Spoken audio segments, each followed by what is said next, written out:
تسبیح کیجیے. جہاں تک تسبیح کرنے کا حکم ہے تو وہ نماز کے اندر بھی اور نماز کے علاوہ بھی ہمیں اس کی تاکید ملتی ہے اور اس کا بہت فائدہ اور ثواب ہے. خاص طور پر غم اور پریشانی دور کرنے کے لیے اللہ سبحانہ وتعالی کی تسبیح بیان کرنا بہت فائدہ دیتا ہے. اسی طرح نماز کے سجدے کے علاوہ جیسے سجدہ تلاوت ہے، سجدہ سہو ہے، سجدہ شکر ہے، تو ان تمام سجود میں بھی تسبیح کا حکم ہے. پھر اسی طرح وتر کے آخر میں سبحان الملک القدوس، اسی طرح عام سبحان اللہ و بحمدہ، سبحان اللہ العظیم، سبحان اللہ و بحمدہ، سبحان اللہ والحمد للہ ولا الہ الا اللہ واللہ اکبر کے شروع میں بھی ہر نماز کے بعد 33 بار سبحان اللہ. اسی طرح سبحان اللہ و بحمدہ عدد خلقہ ورضا نفسہ. تو تسبیح کے کئی صیغے ہمیں ملتے ہیں، تو ہمیں اپنی زندگی میں کثرت کے ساتھ اللہ سبحانہ وتعالیٰ کی تسبیح کرنی چاہیے. بس آپ نصیحت کیجیے.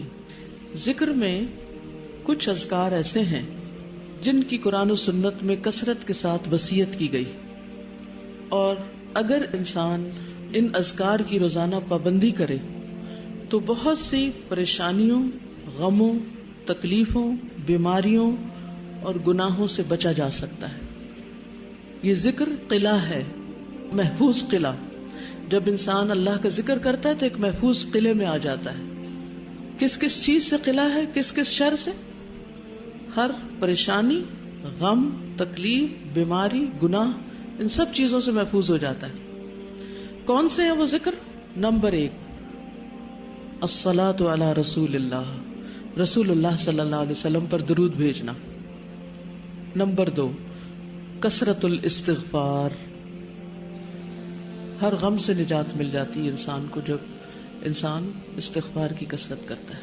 یا ذا الجلال والاکرام کی کثرت. رسول اللہ صلی اللہ علیہ وسلم نے اس کی تاکید کی ہے کہ کثرت سے یا ذا الجلال والاکرام پڑھا کرو. آج ہم میں سے کس نے کتنی دفعہ پڑھا؟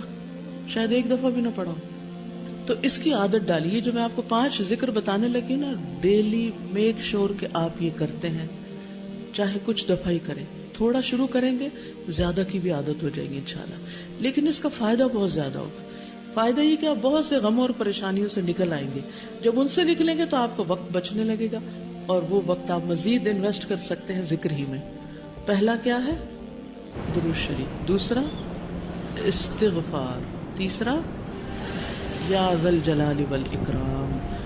آپ نے فرمایا الظو، اس کو زیادہ کر لو، لازم کر لو. اور اس میں واقعی بہت بڑا راز ہے، کیونکہ اس میں اللہ کے 2 ناموں کو خاص کیا گیا. یعنی ایک جلال کی بات ہے اللہ کی، اللہ جل جلالہ، اے جلال، جمال، کمال اور عظمت کے مالک. اور دوسرا الاکرام، عطا اور بخشش کے مالک. یعنی آپ اللہ کی حمد و ثنا بھی کر رہے ہیں اور مانگ بھی رہے.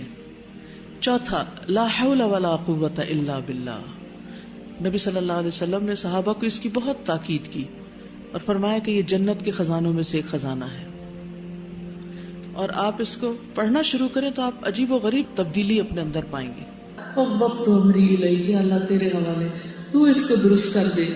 والجأت ظہری الیک، اور میں نے اپنے پشت تیری طرف پناہ کے لیے، یعنی کہ تیرے شیلٹر میں دی. رغبتاً و رہبتاً، رغبت رکھتے ہوئے بھی اور ڈرتے ہوئے بھی. لا ملجا ولا منجا منک الا الیک، کوئی ملجا و ماوا نہیں، کوئی ٹھکانہ نہیں، کوئی شیلٹر نہیں مگر تیرے ہی پاس.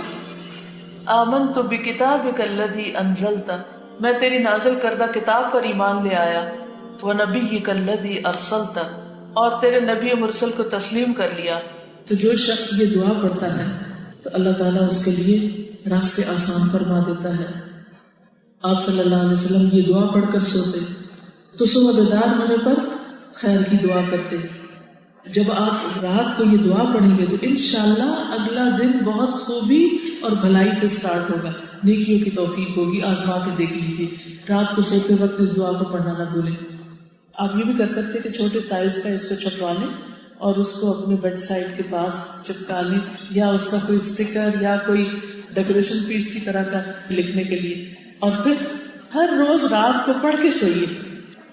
اس کو میں دوبارہ پڑھ دیتی ہوں دعا کو.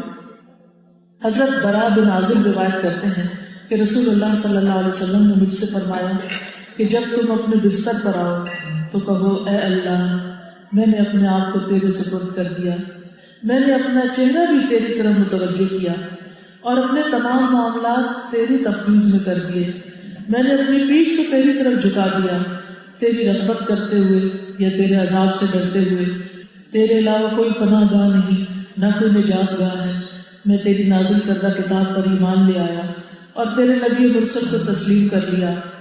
آپ صلی اللہ علیہ وسلم نے فرمایا اگر اس رات تو فوت ہو جائے تو تیرا فوت ہونا فطرت پر ہوگا، اور اگر صبح کو پا لیا تو بھلائی کو پہنچے گا۔